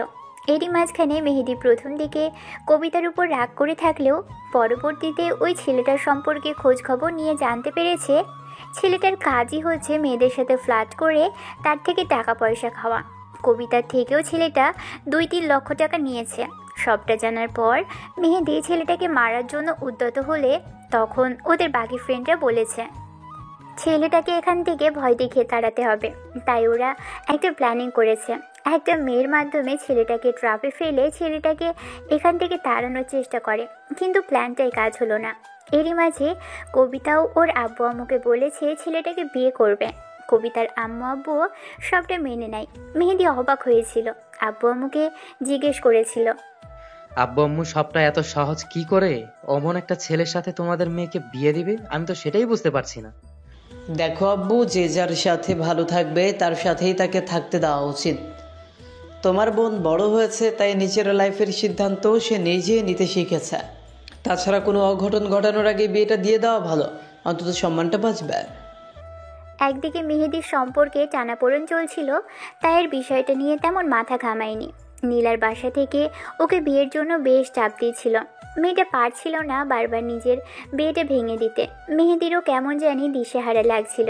তাই কবিতার সাথে যার সম্পর্ক, ছেলেটা সম্পর্কে আর বেশি দূর এগোতে পারছিল না। নিজের রিলেশনের এত বড় একটা ঝামেলার কারণে মাঝখান থেকে সব কিছুই যেন এলোমেলো আর অগোছালো হয়ে যাচ্ছিল। এই প্রথম মেহেদির একা একা মনে হয়েছিল, তাই ঈশানকে খুব বেশি মিস করছিল। মেহেদির মনের কথাগুলো যেন ঈশান জানতে পারল আর নিজেই মেহেদির সাথে যোগাযোগ করলো। যেদিন দুজনের কথা হয় তার আগের দিন নীলার সাথে মেহেদির কথা হয়, তখন মেয়েটা কান্না করে বলেছিল, মেহেদি, তুমি আমাকে বিয়ে করবে নাকি শুধু আশা দিয়ে রাখছো? যদি তেমন কিছু হয় তাহলে আমাকে বলে দাও, আমি আব্বু আম্মুর পছন্দে বিয়ে করে নিব। আর কতদিন আমি একের পর এক বিয়েগুলো ভেঙে দিব? আমিও তো একটা মেয়ে, আমারও তো একটা সহ্য সীমা আছে।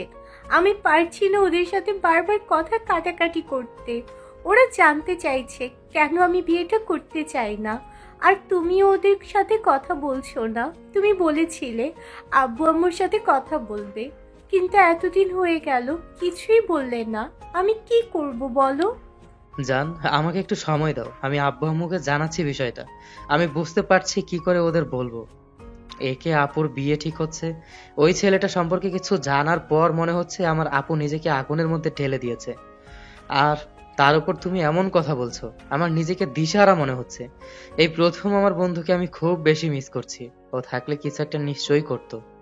তুমি সব সময় এরকম করো। তুমি যখন সময় নিয়েছো, সময় নিতে নিতে যখন আমাকে হারাবে, তখন তোমার সময়টা অন্য কাউকে দিও। আমি এরপরে বিয়েটা আর আটকাবো না। যখন আমার বিয়েটা হয়ে যাবে তখন তুমি খুশি থেকো, কেমন? মেহেদির খুব খারাপ লাগছে এই ভেবে যে নিজের ভালোবাসাটাকে শেষে হারাতেই না হয়। পরদিন রাতে ঈশান নিজে থেকেই কল করেছিল ওকে। মেহেদির কণ্ঠ শুনে ঈশান বুঝতে পেরেছিল যে কিছু একটা হয়েছে। জিজ্ঞেস করতেই সব ফরফর করে বলে দিল ছেলেটা। ঈশানের খারাপ লাগলো। এতদিন মেহেদির সাথে যোগাযোগ না করে অনেক বড় ভুল করেছে। নিজের জন্য চিন্তা করতে গিয়ে বন্ধুকে এমন বিপদে ফেলেছে। ও থাকলে মেহেদিকে কখনোই এমন দোটানায় পড়তে দিত না। আমার ভুল হয়েছে বন্ধু। আমার উচিত ছিল তোর সাথে আরো আগেই যোগাযোগ করা। 4টা মাস আমি যোগাযোগ না করে যে ভুলটা করেছি, আজকে হয়তো সেই ভুলের মাসুল তোকে দিতে হচ্ছে। ঈশান, আমি বুঝতে পারছি না কি করব। এর মাঝে আপুর বিয়েটাও ঠিক হয়ে গেছে, তার উপর আবার নীলার বাসা থেকে বিয়ের জন্য চাপ দিচ্ছে। নিজেকে কেমন দিশেহারা মনে হচ্ছে। তুই এই সময় থাকলে আমি অনেক বেশি সাহস পেতাম। তুই কেন চলে গেলি আমাকে ছেড়ে? চিন্তা করিস না, নীলার বিয়েটা তোর সাথেই হবে। আমি কথা দিচ্ছি, নীলার সাথে তোর বিয়ে দেওয়ার দায়িত্ব আমার। আমি তোদের আলাদা হতে দিব না, তুই চিন্তা করিস না। আমি খুব শীঘ্রই ফিরে আসবো। পরদিন যখন ঈশান বলল দেশে ফিরে আসবে, তখন আব্বু আম্মু অনেক খুশি হলো। ঈশান আর এক মুহূর্তও দেরি করলো না। 2 দিনের মাথায় দেশে ফিরল। দেশে ফিরে এসে বন্ধুদের সাথে প্ল্যানিং করে মেহেদির সাথে আগে ওর বিয়েটা দিল। দুজনকে বিয়ে দিয়ে সবাই মিলে মেহেদির বাড়িতে আসলো। বাসায় আসার পর যখন মেহেদির আব্বু আম্মুকে ডাকা হলো, ওরা বেশ অবাক হলো ছেলের সাথে একটা মেয়েকে দেখে। ঈশান মেহেদির আব্বু আম্মুকে দেখে বলতে লাগলো, আঙ্কেল আন্টি মাফ করবেন, ছোট হয়ে বড়দের মতো একটা কাজ করে ফেলেছি। তার জন্য সব দায়ভার আমার। আপনারা আমাকে যার শাস্তি দেবেন আমি মাথাতে পেতে নেব, কিন্তু ছেলের বউকে অন্তত বরণ করে নিন। মেয়েটার বাসা থেকে ওদেরকে মেনে নেয়নি। ওরা দুজনকে ভালোবাসে, তাই মেহেদি অনেক বেশি টেনশনে ছিল। আমি বলেছিলাম বিয়েটা করে নিলে হয়তোবা আপনারা কিছুতেই ওদের ফিরিয়ে দিতে পারবে না, কারণ আমি জানি আঙ্কেল আন্টি অতটা নির্দয় নয় যে ছেলে একটা মেয়েকে পছন্দ করে বিয়ে করলে তাদের মেনে নেবে না। ঈশান কথাগুলো বলেই কিছুক্ষণ চুপ করে রইল। মেহেদির আব্বু রাগী চোখে কিছুক্ষণ তাকিয়ে থাকতে এরই মাঝে আম্মু তাড়াহুড়ো করে এসে নীলার মুখের পাশে হাত রেখে বলল, এমন একটা মেয়েকে আমার ছেলে ভালোবাসে, একটাবার আমাদের বলতে পারলো না। আমরা গিয়ে বিয়ের কথা বলতাম ওর পরিবারের সাথে, কেন এরকম করে হুটহাট করে বিয়ে করতে হলো? এবার মেহেদি আব্বুর সামনে এগিয়ে আসলো আর আব্বুর পায়ে ধরতে গেলে আব্বুকে উঠিয়ে দাঁড় করালো। তারপর কাঁধের উপর হাত রাখতেই মেহেদি ভীত কণ্ঠে বলতে লাগলো, আমি বুঝতে পারিনি আব্বু এমন কিছু হয়ে যাবে। ভয় পেয়ে গেছিলাম নীলাকে হারিয়ে ফেলবো ভেবে বিয়েটা করে নিতে বাধ্য হয়েছি। আব্বু প্লিজ আমাদের মাফ করে দাও, আলাদা করে দিও না। নীলার বাসা থেকে আমাদের মেনে নেয়নি, এখন যদি তোমরা আমাদের দিক থেকে মুখ ফিরিয়ে নাও আমরা কোথায় যাব? আব্বু ভুল করেই ফেলেছি, তার জন্য রাগ করে থেকো না। ওকে হারিয়ে ফেললে আমি ভালো থাকতে পারতাম না, তাই হুটহাট করেই বিয়েটা করতে বাধ্য হয়েছি। প্লিজ আব্বু রাগ করে থেকো না। মেহেদিকে আব্বু জড়িয়ে ধরে ওর মাথায় হাত বুলিয়ে দিয়ে বলল, আমি রাগ করিনি, না জানিয়ে বিয়ে করাটা অন্যায় ছিল। এটা আমাদের জানিয়ে করতে পারতে। আমরা প্রথমে গিয়ে কথা বলতাম ওদের বাসায়, তারপর না হয়। আঙ্কেল, বোনের বিয়ের আগে কি করে বিয়ে করবে? তাই জোর করে বিয়েটা দিয়েছি। আমি অন্যায় করে ফেলেছি, তাই না বলেন? আঙ্কেল, ওদের উপর রাগ করে থাকবেন না, যা শাস্তি দেওয়া হয় আমাকে দেবেন। মেহেদির আব্বু ওকে ছেড়ে দিয়ে ঈশানের সামনে এসে তারপর ওর মাথায় হাত বুলিয়ে দিয়ে বলতে আরম্ভ করলো, না রে বাবা, তুই ভুল করিসনি, তুই ভালো কাজ করেছিস। দুইজনকে ভালোবাসে যদি একজন আরেকজনকে হারিয়ে ফেলতো তাহলে কেউ কখনো ভালো থাকতে পারতো না। ভালোবাসা থাকা ছাড়া ভালো থাকা যায় না, তাই যেটা করেছিস ভালো হয়েছে, তবে আমাদের জানালে ভালো হতো। যাই হোক, যা হওয়ার হয়েছে, আমি মেয়ের আব্বু আম্মুর সাথে কথা বলে নিব, তোমরা টেনশন করো না। ধন্যবাদ আঙ্কেল, আমি ভাবতেও পারিনি আপনি এত সহজে মেনে নেবেন। অসংখ্য ধন্যবাদ ওদেরকে মেনে নেওয়ার জন্য। এবার মেহেদির আব্বু একটু হাসার চেষ্টা করে বলল, অনেক বড় হও বাবা, মনের আশা পূরণ হোক। ঈশান এয়ারপোর্ট থেকে বেরিয়ে আর বাসার দিকে যায়নি, বন্ধুদের সাথে দেখা করে ওদের বিয়েটা দিয়েছে, তাই ঈশান বলতে লাগলো, ঠিক আছে, আপনারা থাকুন, আমি আবার না হয় পরে কোনো সময় আসব। আসলে আমি এয়ারপোর্ট থেকে বাসায় যাইনি, ফিরে আগে ওদের বিয়েটা দিয়েছি, এখন না হয় আমি আসছি। ঈশান বিদায় নিয়ে যখনই বেরিয়ে যাবে তখনই মেহেদির গার্লফ্রেন্ড টুকু, এখন তো বউ, মেয়েটা ঈশানকে ডেকে বলল, ভাইয়া। ঈশান নীলার দিকে ফিরতেই নীলা ওর দিকে এগিয়ে গেল। তারপর যখনই পায়ে হাত দিয়ে সালাম করতে নেবে তখনই ঈশান ওকে ধরে ফেললো আর বলল, আপু, এসব কি করছো তুমি? আমি তোমার ভাইয়ার মতো, সবার আগে আমার বন্ধুর ভালো থাকাটা। আমার বন্ধু তোমাকে ভালোবাসে, আর আমি আমার এই ছোট্ট বোনটাকে কখনোই খারাপ থাকতে দেখতে পারি না, তাই এটা আমার বন্ধু আর ছোট বোনের জন্য করেছি। আমার জায়গায় মেয়েরই থাকলে ঠিক একই কাজ করতো, তাই এটা নিয়ে আমাকে সালাম করতে হবে না। আর মন খারাপ করো না আপু, আঙ্কেল আন্টি আছেন, তোমার আব্বু আম্মুর সাথে কথা বলবে। থাকো কেমন? ঈশান কথাগুলো বলে ব্লেজারটা খুলতে খুলতে বাসা থেকে বেরিয়ে গেল। অন্যদিকে দোতলায় দাঁড়িয়ে কবিতা সবটাই দেখলো। ঈশান চলে যেতেই কবিতা কিছু একটা ভাবলো। মেয়েটা আজকে মনে হচ্ছে এই ছেলেটার এলেম আছে। কবিতার নীলাকে দেখার পর থেকেই মনে হচ্ছে মেয়েটাকে আগে কোথাও একটা দেখেছে, কিন্তু সেটা কবিতার মনে পড়ছে না। দেখতে দেখতেই কবিতার বিয়ের দিনও ঠিক এগিয়ে আসে।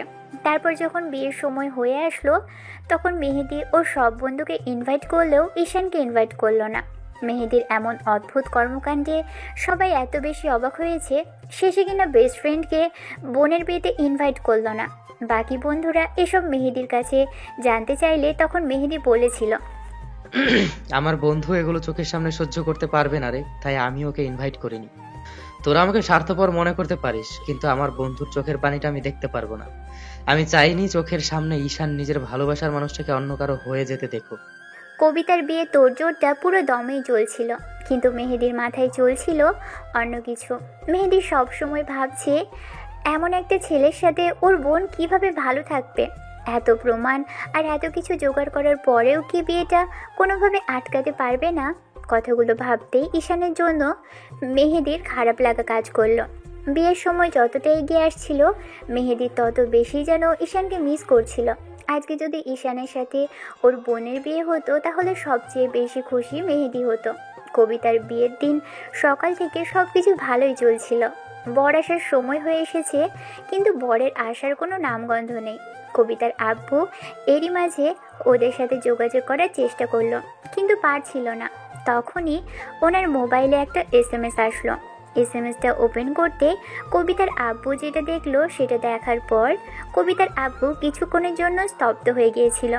আব্বু মেহেদিকে ডাকতেই ও তাড়াহুড়ো করে এসে আব্বুর সামনে দাঁড়ালো, আর আব্বু বলতে লাগলো, এগুলো কি? মেহেদি ভিডিওটা দেখে, তারপর আব্বুকে বলল, আব্বু, তোমাদের এখনো যদি এগুলো বিশ্বাস না হয় তাহলে প্রমাণ আছে, তুমি কি দেখবে সেগুলো? কবিতার আব্বু গিয়ে কবিতার সাথে কথা বলল। সব কিছু দেখানোর পর কবিতা চুপচাপ বসে পড়ল আর কান্না করে দিয়ে আব্বু আম্মুকে উদ্দেশ্য করে বলল, আব্বু আমি আমি জানতাম না ও এরকম একটা বাজে ছেলে। মেহেদি ঠিকই বলেছিল, কিন্তু আমি ওর কথা শুনিনি। আজকে আমার দোষের কারণে আমি এরকম একটা কষ্ট পেলাম। আমি বুঝতে পেরেছি কাউকে কষ্ট দিলেই সেই কষ্টটা নিজেও পেতে হয়, তার জন্য আমাকে এত বড় একটা শাস্তি পেতে হচ্ছে। আমি ভুল করেছি আব্বু, অনেক বড় ভুল করেছি। এখন কি এখন কি করবো তোমরাই বলো আমাকে। মেহেদি যেন আবুর বিয়ে ভেঙে যাওয়াতে খারাপ লাগার জায়গায় উল্টো খুশি হয়েছে। ও তো এটাই চাইছিল। তাই বন্ধুদের মাধ্যমে আবুর কাছে কবিতা সেই প্রেমিকের কীর্তিকলাপগুলো পাঠিয়েছিল। কবিতার আব্বু থমথমে মুখে বসে আছে। তখনই মেহেদি বলতে লাগলো, এখন কেঁদে কি হবে আপু? বারবার বারণ করা সত্ত্বেও নিজের ভাইয়ের বারণ শুনিসনি। হাজারটা কথা শুনিয়েছিস, বন্ধুর হয়ে নাকি বন্ধুর জন্য ওকালতি করেছি, তাই কখনো আমার কথা শুনিসনি। বয়সে 2-1 বছরের বড় বলে যা নয় তাই বলেছিস। বুঝতে পারলি তো ছোটদের কথাও মাঝে মধ্যে শুনতে হয়, কিন্তু তুই শুনিসনি, আর এখন সেটার ফল তোকে ভোগ করতে হচ্ছে। আমি ভুল করেছি ভাই, আমি ঈশানকে অনেক কষ্ট দিয়েছি। বুঝতে পারিনি ওকে দেওয়া কষ্টটা ফিরে এসে আমার জীবনে এভাবে ফিরবে। ভুল করে শেষের একটা লম্পটের সাথে প্রেম করেছি। ভাগ্যিস ও আমার কোনো ক্ষতি করতে পারেনি। ছেলেটা তোর কোনো ক্ষতি করতে পারেনি একমাত্র ঈশানের কারণেই। ও সব সময় দূর থেকে হলেও তোকে দেখে রেখেছিল, বারবার বলেছিল যেন আমি তোর খেয়াল রাখি। মানুষ মানুষকে কতটা ভালোবাসলে এরকম করে খেয়াল রেখে ভেবেছিস? তুই একটা দিনের জন্য ছেলেটাকে বুঝতে পারিসনি, উল্টো সবসময় ভুল বুঝেছিস। এখন দেখলি তো যাকে অবহেলা করলি সেই তোর জন্য কতটা করেছে। ঠিক কতটা ভালোবাসলে মানুষ এরকম করতে পারে। ছেলেটাকে জুনিয়র বলে সব সময় অবহেলা করেছিস, শেষ পর্যন্ত কিনা নীলাকে ওর সাথে দেখা তুই সন্দেহ করেছিস। আরে নীলা ওর ছোট বোনের মতো, সেদিন নীলা আর ঈশানকে একসাথে দেখেই সবটা বুঝে নিলি ওদের মাঝে কিছু চলছে। শোন, সেদিন নীলার চোখে কিছু একটা পড়েছিল, আর সেটা বের করার জন্য ঈশানের সাহায্য চেয়েছিল। ওদের ওই অবস্থায় দেখে তুই ভেবেছিলি দুজনের মাঝে সম্পর্ক আছে। না, না জেনে এরকম কাউকে দোষারোপ করা ঠিক না আপু। আজকে বুঝতে পেরেছিস তো সেটার ফল কেমন হতে পারে। কবিতা কেঁদেই চলেছে। আবু বলছে না, তাই কবিতা এসেই বলতে লাগলো, আব্বু আব্বু আমার উপরে রাগ করে দেখো না প্লিজ, আমাকে একটা সুযোগ দাও। আমি এই ভুলটা শুধরে নিতে চাই, প্লিজ আমাকে হেল্প করো। এখন তুমি কি করতে চাইছো? সবাইকে চলে যেতে বলবো সেটা বলতে বলছো? মান সম্মান তো যা যাওয়ার সব চলে গেছে, এখন যা বলবে সেটা সরাসরি বলো। না আব্বু, কিছুই হয়নি। তুমি ঈশানকে ডাকো, আমি ওর কাছে মাফ চেয়ে নেব। ভাই, আমি ওকে বিয়ে করতে রাজি আছি। আমি এখন বুঝতে পেরেছি ও আমাকে সত্যিই ভালোবাসে। যে আমাকে ভালোবাসে তাকে দূরে সরিয়ে দিয়ে আমি কখনোই ভালো থাকতে পারবো না। আব্বু তুমি ওকে ডাকো, আমি সত্যি ওর কাছে মাফ চেয়ে নেব, বিয়ে করে নেবো পাগলটাকে। মামার বাড়ির আবদার নাকি বললেই হলো? আমার বন্ধুর সাথে আমি কোনো মেয়ে, রাগী আর অহংকারী মেয়ের বিয়ে হতে দিব না। যে কিনা ওকে ভালোবাসতে পারবে না তার সাথে কখনোই আমি ওর বিয়ে হতে দিতে চাই না। মেহেদি কথাগুলো মজা করে বলল। হাসিতে পেট ফেটে যাচ্ছে ওর, কিছুতেই আটকে রাখতে পারছে না। তারপরও দাঁতে দাঁত চেপে সহ্য করে যাচ্ছে। ওদের আব্বু বেরিয়ে গেল আর কবিতা কান্না করতে করতে ওর ভাইয়ের হাত ধরে বলতে লাগলো, ভাই আমি ভুল করেছি, তার জন্য আমাকে মাফ করে দে। প্লিজ এরকম করে কথা বলিস না। আমি বুঝতে পেরেছি তুই আমার উপরে রাগ করে এরকম কথা বলছিস। প্লিজ ভাই, আমার ভালোবাসাটাকে আমার কাছে ফিরিয়ে দে। রাগ করে থাকিস না প্লিজ। আমি কথা দিচ্ছি আমি আর কখনো ঈশানকে অবহেলা করবো না। সেদিন যখন জানতে পারলাম নীলার সাথে ওর কিছুই ছিল না, তখন বুঝতে পেরেছি আমি ভুল করেছি। কিন্তু বিয়েটা তো আর ভেঙে দিতে পারতাম না। তাই আমার বন্ধুকে কষ্ট দেওয়ার জন্য এরকম উঠে পড়ে লেগেছিস? তোর কষ্ট পাওয়াটাই ঠিক আছে। ঈশানের মতো তুইও কষ্ট পা, তাহলে বুঝতে পারবি ঈশানকে এতদিন কতটা অবহেলা করেছিস। সারা জীবন তুই এই কষ্টটা নিয়ে থাক, তাহলে না হয় দূরে থেকে বুঝতে পারবি একতরফাভাবে ভালোবাসার কষ্টটা ঠিক কতখানি। কবিতা ফুপিয়ে ফুপিয়ে কাঁদতে লাগলো। এরই মাঝে কয়েকজন হুড়হুড় করে রুমের মধ্যে ঢুকলো। কবিতার সামনের দিকে তাকিয়ে যেন অবাক হয়ে গেল, কারণ সামনে ঈশান আর ওর আব্বু আম্মু দাঁড়িয়ে আছে। আজকে ছেলেটাকে দেখার সাথে সাথেই কবিতার যেন ভিতরে প্রাণ ফিরে পেল। ও আর এক মুহূর্ত দেরি করলো না, দৌড়ে গিয়ে জাপটে জড়িয়ে ধরলো ঈশানকে। ঈশান অবাকের চরম সীমানায় পৌঁছে গেল। কি হচ্ছে বোঝার জন্য মেহেদির দিকে চোখ রাখতেই ইশারায় বোঝালো সবটা ওই করেছে। আর এতক্ষণে ঈশানের বাকি বন্ধুরাও ওকে বুঝিয়ে দিয়েছে যে এর পিছনে একমাত্র মেহেদির হাত আছে। সবটা শোনার পর ঈশান আর চুপ করে থাকতে পারেনি। ভালোবাসার মানুষের শত অপমান অবহেলা সহ্য করেও দৌড়ে চলে এসেছে। কবিতা কান্না করছে। ঈশান এবার আলতো করে মেয়েটাকে জড়িয়ে ধরতেই কবিতা বলতে আরম্ভ করলো। ঈশান, আমি ভুল করে ফেলেছি, মাফ করে দাও প্লিজ। আমি বুঝতে পারিনি যে নীলা আর তোমার মাঝে কিচ্ছু ছিল না। এতদিন তোমাকে ভুল আমি শুধু ভেবেই এসেছি। যতটা অন্যায় করেছি তোমার প্রতি কথা দিচ্ছি, ভালোবেসে তোমার সব রাগ অভিমান দূর করে দেবো। একটা সুযোগ দাও আমাকে ঈশান। ঈশান কবিতাকে ছাড়িয়ে নিল। ওর চোখের পানি মুছে দিয়ে মুখের পাশে হাত রেখে বলতে লাগলো। রাজি হলে তো হবে না, আব্বু আম্মুকে রাজি করাতে হবে। যদি ওদের রাজি করাতে পারেন তাহলেই। আমি সব করেই নেব। তুমি যেমন করে আমার আব্বু আম্মুকে রাজি করিয়ে নিয়েছিলে ভাইয়ার বিয়েতে, আমিও রাজি করিয়ে নেব সবাইকে। থাক, আর নাটক করতে হবে না ঈশান। আমার সবটা শুনেছি। মেয়েটি আমাদের ফোনও করে সবটা বলছে। আমাদের কোনো আপত্তি নেই। ছেলে যাকে ভালোবাসে তাকে নিয়ে সুখে থাকবে, এটাই আমাদের কাছে অনেক। ঈশান মুচকি হাসলো। হ্যাঁ সূচক উত্তর পেয়ে কবিতা এবার ঈশানের সারা মুখে চুমু দিতে আরম্ভ করলো। কবিতার এরকম পাগলামিতে ঈশান লজ্জায় পড়ে গেল। এরই মাঝে মেহেদি বলতে আরম্ভ করলো। আঙ্কেল আন্টি, আব্বু আম্মু তোমরা বের হও, ওদের একটু একা থাকতে দাও। আমরা ওইদিকে নতুন করে আবার বিয়ের কাজ শুরু করি, চলো। ঈশান, এখনো এই মুহূর্তে আমি তোর শালা হব, আর আপু তোর বউ হবে। বিয়ে করার জন্য তৈরি হয়ে নে। সবাই বেরিয়ে যেতে মেহেদি দরজাটা টেনে দিল। কবিতা ঈশানকে জড়িয়ে ধরে ফুপিয়ে ফুপিয়ে কাঁদতে লাগলো। ঈশান মেয়েটাকে বুকের সাথে এতটা শক্ত করে জড়িয়ে ধরে রেখেছে, মনে হয়েছে ছেড়ে দিলেই পালিয়ে যাবে। ঈশান এত সহজে ভালোবাসাটা পেয়ে যাবে সেটা জানতো না। মেহেদি এত নাটক না করলে হয়তোবা কবিতা ঈশানের কখনোই হতো না। ঈশান কবিতাকে ছাড়িয়ে নিল। তারপর চোখ জোড়া মুছে দিতেই খেয়াল করলো মেয়েটার ঠোঁট জোড়া কাঁপছে, এখনও কেমন ফুপিয়ে ফুপিয়ে উঠছে। ঈশান আর দেরি করলো না। এতদিনের জমানো ভালোবাসাটা ফিরে পেতেই নিজেকে হ্যাপি মনে হচ্ছে। ঈশান মেয়েটার ঠোঁট জোড়া নিজের দখলে নিল। কবিতা কেঁপে উঠল। এই প্রথমবার কবিতাকে ঈশান স্পর্শ করলো, তাও এতটা কাছ থেকে। কবিতা ঈশানের শার্টের কলার আর চুলের পিছন খামচে ধরল। মেয়েটা ঈশানের স্পর্শে সাড়া দিতে আরম্ভ করলো।